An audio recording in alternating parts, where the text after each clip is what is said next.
Nanay, namiss kita. Hi, Nanay Lea. Dito po kayo. Huwag po kayo umatras. Atras kayo, Hello po. atras. Oo. Hello po. Hello. Nanay Lea, ano po ang binibenta nyo sa wet market? Isda po. Isda. Anong klaseng isda? Tanigi, lapu-lapu, maya-maya po, hipon, pusit. Sarap yung... Ano pang masarap na luto sa maya-maya? Pwede pong sweet and sour, steam. Oh. Eh, puto maya. Iba yun. Ay, ba ba yun? Alam niyo ba yung English ng maya-maya? Ano ba yung English ng maya-maya? Later.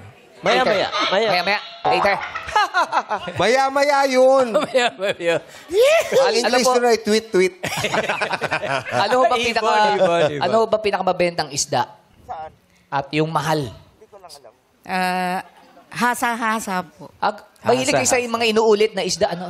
Wala kayo sap-sap. May sap-sap. Meron din. O, tamo, meron din. Ano yung po ba yung... hasa-hasa, Oh, ang ano yung pinakamahal. itsura nun? Ano po ba yung itsura ng hasa-hasa? Para po siyang yung Pwede yung pakilarawan sa amin. Paano ba yung Drawing? Hindi ako. kulay gray na, Gray. Green? opo, na Oh. parang malapad na galunggong. Aling Lea, alam mo bang paboritong isda ng mga madlang people? Ano yun? Ano yun? Ano yun? Yung sapsap. Bakit? Opo, meron din po ako nun. Hindi, may joke po kasi ako eh. Meron kasi siya nun eh. Tamo, di natapos yung punchline.